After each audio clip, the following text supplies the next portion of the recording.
ముందుగానే అది తెలుసుకొని చేయి చాచి పిలువద్దు అని చంటి పాపలకు చెబుతామా?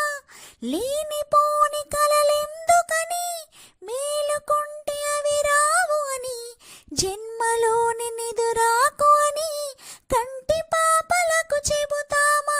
కలలన్నవి కలలని నమ్మనని, అవి కలవని పిలువకు కలవమని, మది మీటుతున్న మధురానుభూతి మననడిగి చేరుతుందా? ఒక్కసారి చెప్పలేవా నువ్వు నచ్చావని? ఓ చెంత చేరి పంచుకోవా ఆశని శ్వాసని. అందమైన హరివిల్లులతో వంతెనేసి చిరు జల్లులతో చుక్కలన్నీ దిగి వస్తుంటే